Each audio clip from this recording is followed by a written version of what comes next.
Assalamualaikum warahmatullahi wabarakatuh. Waalaikumsalam. Sahabat, selamat berjumpa kembali di channel Analisa Stroke. Analisa yang berbasis pada pengalaman dan saya pulih dari stroke. Sahabat, hari ini tanggal 21 Desember 2024, saya berkunjung ke rumah sahabat saya, Dr. Happy Bone Zulkarnain. Beliau adalah sahabat saya sejak mahasiswa dan beliau adalah seorang politisi, mantan anggota DPR, koordinator Komisi 1, dan sekarang beliau masih menjabat sebagai Wakil Ketua Dewan Etik Partai Golkar. Assalamualaikum. Waalaikumsalam. Bang Kumar. Ya, sengaja saya datang kemari ya. Jauh-jauh dari Bekasi ya ke Bandung. Ya, pertama saya udah kangen juga. Iya. Kedua, karena Kang Happy mengabarkan bahwa adiknya terkena stroke ya. Iya.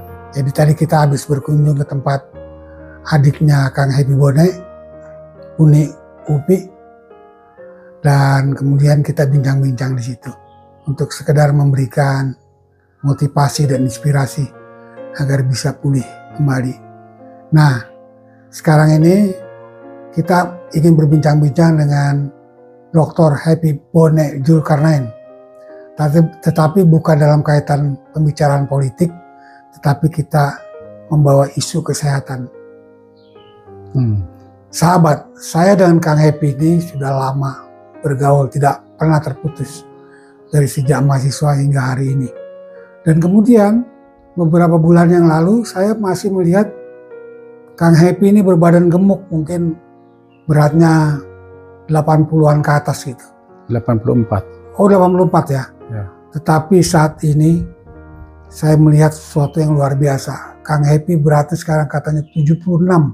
Bayangkan hanya 2 atau 3 bulan dari berat badan 86, 84 menjadi 76. Nah, saya tanya kepada beliau melakukan diet yang bernama Intermittent fasting. Nah, ini kita pengen tahu apa sebetulnya diet ini. Kang Happy, bisa nggak dijelaskan tentang apa itu intermittent fasting? Ya, mungkin sebelum ke sana ya, saya ingin sampaikan kepada Bang Komar. Bang Komar juga tahu bahwa saya ini mempunyai komorbid yang banyak. Ya. Pertama, jantung saya itu udah dibongkar. Ada 2 katup di situ yang diganti, yaitu mitral dan ostra ya. Mitral itu adalah membagi darah ke seluruh membagi darah bersih dan darah kotor. Kemudian ostra itu adalah membagi darah ke seluruh tubuh gitu. Itu dua-duanya rusak. Dua-duanya rusak dan kemudian harus diganti. Kenapa harus diganti? Karena nggak bisa diperbaiki lagi. Nah, kemudian itu diganti. Digantinya itu ada 2. Yaitu harus diganti 2 alternatif maksud saya, itu harus dengan organ binatang atau dengan metal gitu ya. Nah, dengan organ binatang itu ada 3 yang bisa digunakan organ binatang itu, yaitu sapi, kuda, dan babi. Dan menurut dokter, chemistry yang paling cocok itu adalah babi. Oleh karena itu saya tolak gitu ya. Masa saya dari badan saya selama ini nggak pernah makan babi, lalu kemudian malah ada unsur babi di badan saya, jadi saya tolak gitu. Nah, karena saya menolak, maka kemudian diganti dengan metal.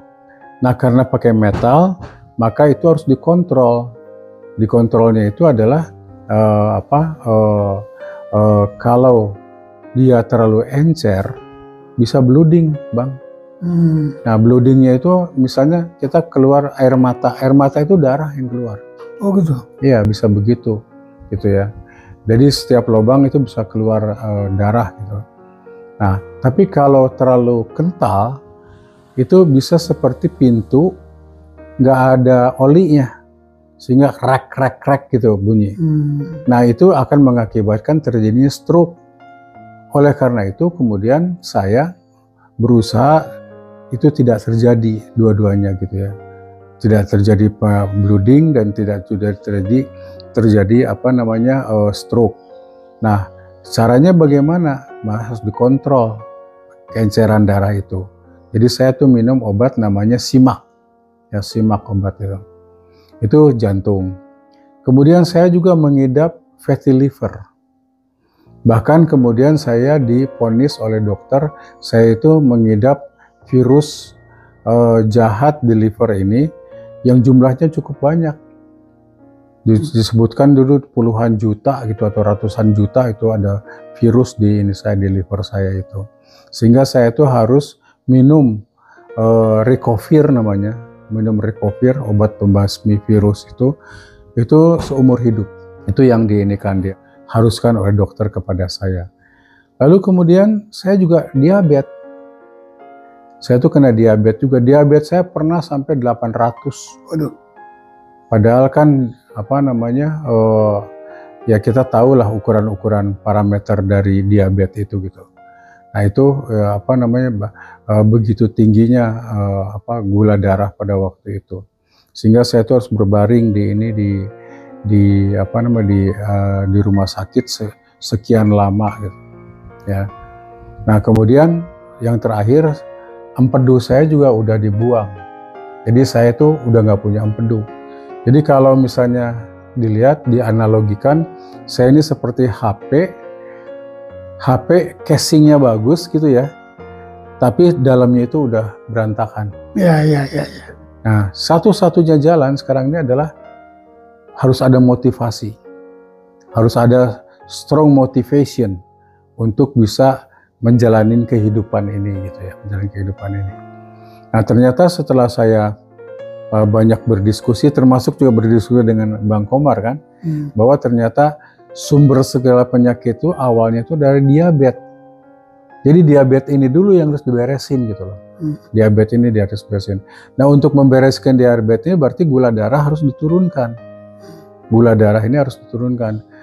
Saya Bang sejak kena diabetes itu setiap 3 bulan sekali saya itu ngukur diabetes saya, HbA1c saya. Tapi untuk mengukur ini gula darah puasa itu setiap hari, setiap pagi saya ngecek darah, berapa darah saya. Jadi setiap hari ini ditusuk nih, setiap pagi gitu ya, untuk mengetahui itu. Nah itu sejak tahun berapa? Sejak tahun 2017. Sekarang 2024. Bahkan 2024 udah mau berakhir kan ya. Berarti udah berapa tahun tuh? 7 tahun, mau 8 tahun. Saya tuh punya dokumen di handphone saya itu. Bahwa itulah ini kondisi saya gitu. Nah saya terpaksa harus melakukan itu. Dan kemudian saya merenung. Nggak bisa lagi saya bersandar kepada dokter lagi gitu loh. Karena dokter itu sebetulnya cuman membantu. Saya juga nggak bisa bersandar dengan keluarga, ada istri, anak, segala macam, nggak bisa. Artinya apa? Artinya saya harus menjadi dokter untuk diri saya sendiri. Nah oleh karena itulah kemudian saya melakukan berbagai macam usaha gitu. Bertanya ke kiri, bertanya ke kanan, bertanya ini itu dan sebagainya. Akhirnya saya menemukan, pernah dulu saya ikutan keto ya. Puasa keto. Tapi kemudian terakhir saya ikut MOBI namanya, Miracle Bread Indonesia, yang dikoordinasi oleh Pak Eko ya. Nah, saya ngikutin itu. Nah, polanya yang dilakukan itu adalah pertama intermittent fasting. Untuk menurunkan gula darah ya, itu adalah intermittent fasting. Apa itu intermittent fasting? Intermittent fasting itu adalah puasa berjangka. Jadi kita mengatur puasa kita gitu. Nah puasanya itu bisa 12 jam, bisa 18 jam, bisa 24 jam gitu kan. Bisa juga 3 hari berturut-turut puasanya itu. dan cuman minum air putih aja. Ininya apa namanya ya yang diperkenankan gitu ya. Semua makanan-makanan berat itu diberhentikan. Nah, saya tidak terlalu ekstrim. Saya cuma ikut yang awalnya ikut 12 jam. Yang 12 jam itu adalah saya puasa dari jam 6 sore, kemudian saya buka jam 6 pagi, saya makan telur 6 pagi itu saya makan telur setengah matang 2 butir atau 3 butir. Setelah itu saya lanjutkan puasa saya sampai jam 12. Berarti jendela makan saya itu adalah jam 12 sampai jam 6 sore. Iya, jam 12 sampai jam 6. Jadi itu jadi hanya 6 jam. Kadang-kadang mulai jam 2, berarti cuma 4 jam saya jendela makan saya. Dan kemudian ketika saya makan, udah selektif juga makannya, Bang. Jadi yang saya makan itu adalah saya non karbo. Non karbo, begitu perintahnya gitu ya, non karbo. Saya nggak makan karbo. Apa itu yang disebut karbo? Yang disebut karbo itu ya itu beras, nasi ya. Mau beras merah, beras putih, beras hitam, saya berhenti makan itu. Yang kedua roti, mie, ya tepung, segala macamnya berhenti. Yang ketiga buah-buahan, berhenti buah-buahan kecuali alpukat, buah alpukat. Dan keempat itu adalah sayur-sayuran, itu sementara berhenti dulu. Jadi cuma alpukat. Cuman alpukat. Dan kemungkinan alpukat itu mengcover semua kebutuhan sayuran dan buah itu ya. Iya. Nah itu yang dilakukan. Jadi pertama intermittent fasting, yang kedua namanya PMB. PMB itu pola makan berubah. Oke. Pola makan berubah, pola makan berubah. Awalnya terus terang aja berat, Bang. Ya, kenapa berat? Karena kita pemakan nasi. Kita ini apa namanya manusia pemakan segala gitu ya. Baik nabati maupun hewani ya. Baik nabati maupun hewani kita makan. Nah sekarang nabati harus berhenti, cuman hewani aja yang kita makan. Itu pun kalau bisa jangan digoreng, tapi yang dibakar atau direbus gitu loh. Dibakar atau direbus, jadi sop-sopan lah yang lebih banyak dilakukan. Itu yang saya lakukan, itu yang pertama. Ya yang pertama itu adalah saya melakukan diet itu. Yang kedua, saya harus melakukan exercise. Exercise itu apa? Pokoknya tiap hari harus ada olahraga. Tiap hari harus ada keringat yang keluar gitu, yang ngucur gitu. Ya, harus ada keringat yang ngucur. Nah, yang saya lakukan apa?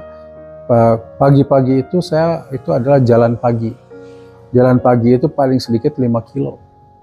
Kalau di Jakarta saya jalan pagi di GBK, jalan pagi di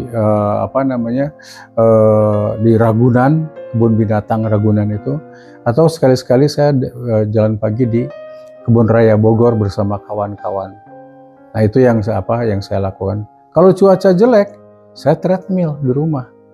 Dan treadmill itu saya bisa 1 jam, Bang. Treadmill itu, tadi Abang kan lihat sendiri ya, saya treadmill itu 1 jam. Nah 1 jam itu ya kurang lebih antara 4,5 sampai 5 kiloan lah. Ya, speednya paling-paling 5 kilo juga speednya itu. Itu yang saya lakukan itu adalah exercise itu. Jadi sebetulnya baru 2 itu yang saya lakukan, yang konsisten saya lakukan. Nah, harusnya ada lagi yang namanya itu adalah olah napas. Tapi olah napas itu belum saya lakukan. Baru ini aja lakukan. Tapi ternyata ini aja baru dilakukan, saya lihat memang ternyata gula darah saya itu turun, Bang. Jadi dari HbA1c saya 8, terakhir saya cek 6,7. 6,7 itu menurunkan 0,1 aja beratnya bukan main. Ini udah hampir 2 poin kan. Saya turunnya gitu. Nah, target saya tuh adalah saya ingin sampai turun 6, HbA1c saya 6. Kalau bisa turun 6 nanti saya ingin di bawah 6 gitu. Kalau udah 5,6 kan sebetulnya udah dianggap normal. Nah, kalau apakah itu bisa, itu wallahu alam, itu yang ingin saya perjuangkan. Nah, itulah yang saya lakukan. Kalau saya tutor saya itu adalah Pak Eko ya dari Mobi, kemudian ada Pak Dr. Hendra, Dr. Hendra ya, Heri Suhendra ya, Dr. Heri Suhendra. Terus ada Ade Rai, kebetulan mantan mahasiswa saya dulu itu Ade Rai itu. Itu banyak saya jadikan rujukan. Untuk untuk menurunkan ini. Dan berat badan saya turun. Jadi tanpa saya paksa gitu ya, dia turun dari 84 sekarang 76. 76. Jadi antara 76, 77, 76, 77, paling tinggi paling 78 ya. Dan sekarang 76. Jadi berarti 8 kilo. 8 kilo ya? Iya 8 kilo. Dalam waktu relatif ya 3 bulanan lah. 3 bulanan. 38 kilo. Nah itu yang yang saya lakukan. Mungkin abang bilang itu ekstrim ya. Kalau saya belum ekstrim ini. Karena saya puasa intermittent fastingnya baru 12 jam sampai 18 jam. Kawan-kawan saya ada yang 24 jam bang. 24 jam. Intermittentnya itu untuk menurunkan itu gitu. Sampai seperti itu gitu. Nah saya itu baru seperti ini. Nah, saya punya target mudah-mudahan ini bisa turun sampai ke gula darah saya, bukan berat badan saya. Kalau berat badan saya nggak ada target. Bahkan saya udah diprotes oleh anak cucu istri. Katanya nanti kalau kekurusan nanti kayak kakek-kakek banget, dia bilang gitu ya. Padahal sekarang kan udah kakek-kakek juga, anak cucu saya udah 5 bang. Berapa umur sekarang? Sekarang umur 66. 66 ya? Ya. Beda 4 tahun dengan saya. Iya, beda 4 tahun ya. Seangkatan kita lah. Ya. Terus ini kan kalau yang ekstrim itu kan seperti yang dikatakan tadi ya, ada puasa 24 jam gitu, ada pernapasan. Tapi ini dengan hanya intermittent fasting, ternyata bisa menurunkan berat badan seperti itu ya. Ini sangat luar biasa tentu. Dan ini dapat dijadikan rujukan untuk kita semua sahabat, bahwa apabila kita kesulitan menurunkan berat badan, lakukanlah apa yang dilakukan oleh Kang Happy ini. Nah kemudian Kang Happy juga dulu kan pernah stroke ya? Iya. Stroke ringan tapi ya? Iya, jadi saya sedang sholat. Itu tahun berapa itu? Itu tahun saya kira itu sekitar 4 tahun yang lalu ya. 4 tahun yang lalu ya? 4 tahun yang lalu, udah lama juga. Udah lama juga 4 tahun yang lalu. Saya itu sedang sholat, saya jadi imam, istri saya di belakang saya ada istri saya. Saya sedang baca Al-Fatihah lah kayak gitu ya. Jadi ini kebas bang, kenapa ya kebas?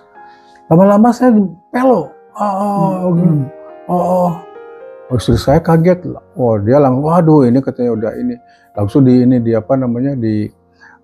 dibawa saya ke Rumah Sakit Pondok Indah. Dari Rumah Sakit Pondok Indah dibawa ke Rumah Sakit Angkatan Darat itu. Terus ketemu Dokter Terawan. Lalu Dokter Terawan dikasih DSA sehingga kemudian sembuh lagi. Dalam 1 hari ya? Dalam 1 hari. Ya. Dalam 1 hari itu sembuh lagi gitu ya. Nah itu kenapa penyebabnya? Karena ternyata saya tidak disiplin minum obat pengencer darah. Oh gitu ya. Yang tadi itu INR itu, INR pengencer darah. Jadi setelah dicek itu memang INR saya itu 1, berapa gitu. Padahal itu sebaiknya itu 3,5. Ya 3,5 itunya ukurannya. Memang sebelum stroke Kang Happy sudah minum obat pengencer darah? Bukan, udah harus minum pengencer darah. Enggak, sebelum stroke, sebelum kena stroke. Iya, tapi nggak disiplin. Itu karena problem diabetes ya? Bukan, kalau INR itu ke jantung. Oh jadi Kang Happy dalam kaitan jantung maka minum obat pengencer darah. Dan itu tidak disiplin? Tidak disiplin. Dan akhirnya terkena stroke ya? Yang saya bilang itu kira seperti pintu, nggak ada oli gitu loh. Iya. Sehingga krek. Nah itu yang menyebabkan kemudian kena stroke itu. Dan perjalanan waktu dari terkena stroke itu kan 4 tahun yang lalu. Nah perjalanan sampai 3 bulan terakhir ini sebelum latihan ini itu apa yang dilakukan Kang Happy? Ya itu pertama tadi yang saya sampaikan intermittent fasting. Pola makan saya udah berubah. Enggak, maksud saya sebelumnya. Sebelum Kang Happy ikut intermittent fasting. Oh, cuman obat doang. Obat aja. Obat doang. Tapi Kang Happy suka jalan juga kan, tetap kan? Suka, kalau jalan saya suka. Ya, tapi artinya.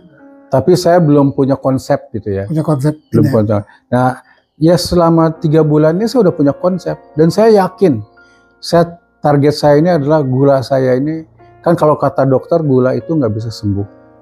Hanya bisa di-manage. Gitu raja dari penyakit ya. Nah, hanya bisa di-manage. Tapi saya ada keyakinan bahwa gula ini bisa sembuh. Iya, oke. Gitu loh. Berdasarkan testimoni beberapa kawan-kawan saya yang ikut MOBI gitu ya, yang kemudian mereka bisa sembuh, bisa sembuh total.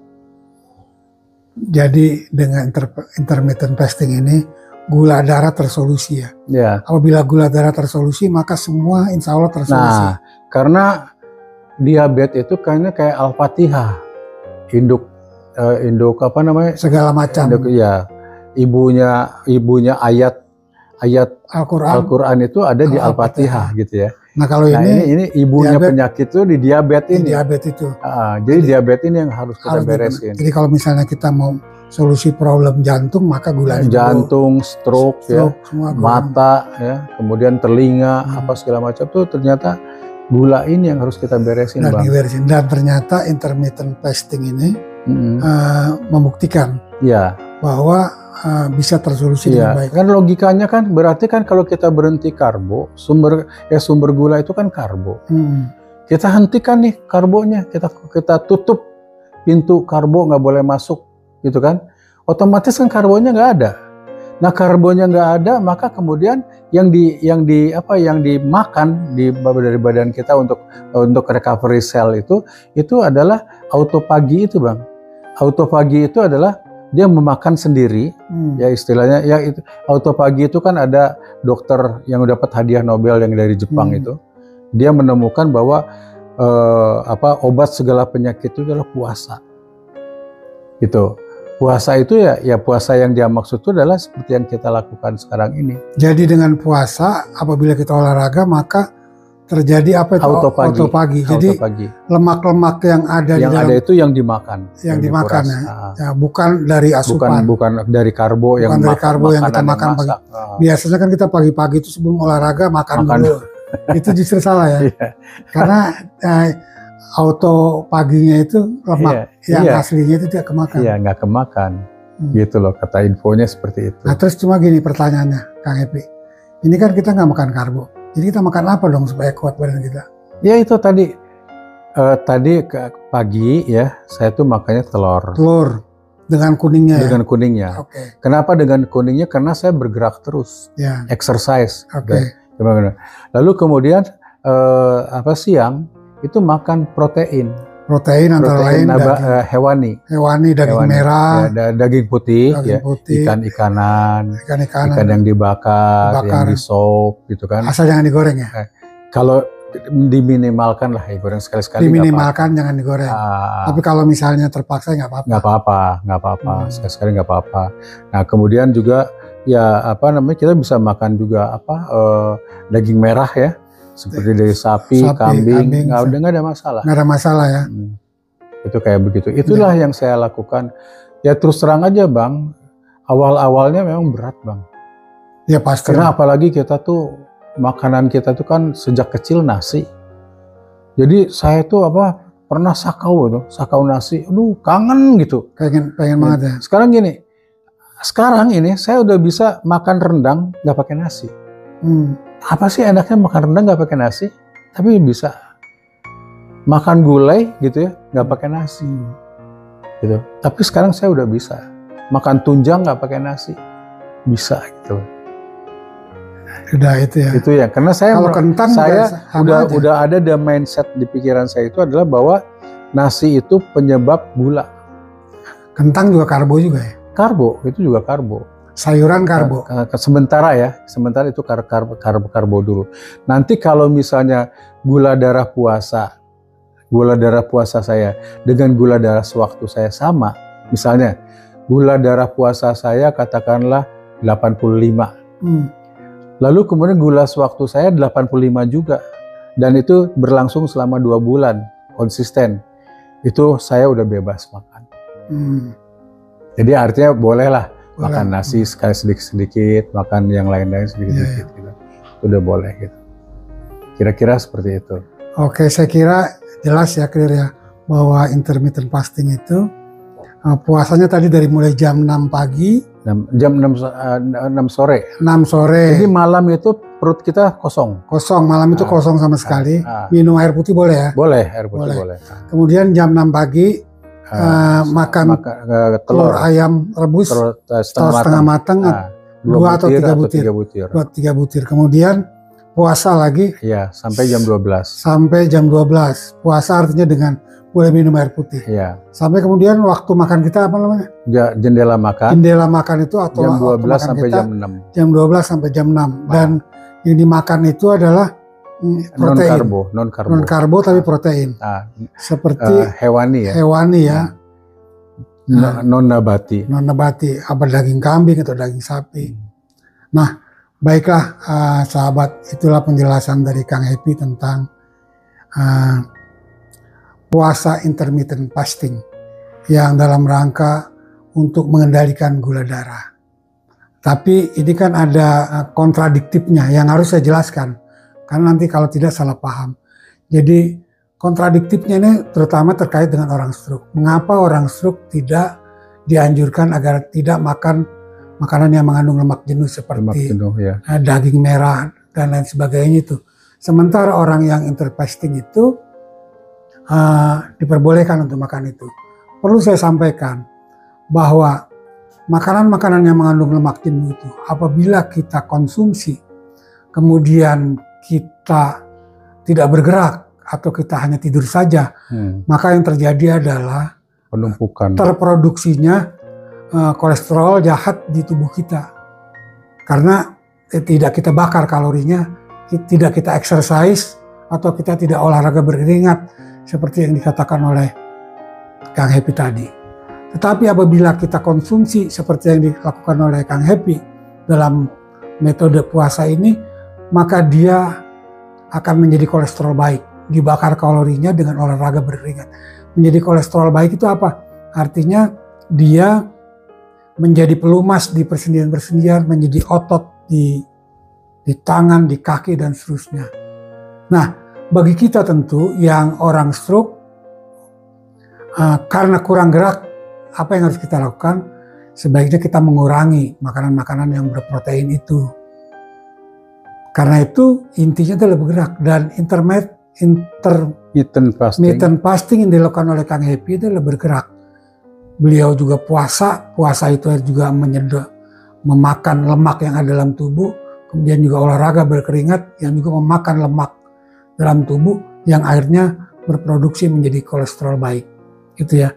Jadi sahabat, itulah yang disampaikan oleh Kang Happy dan sungguh sangat menginspirasi dan memotivasi kita semua. Bahwa sekali lagi, bahwa gula darah itu adalah raja daripada segala macam penyakit.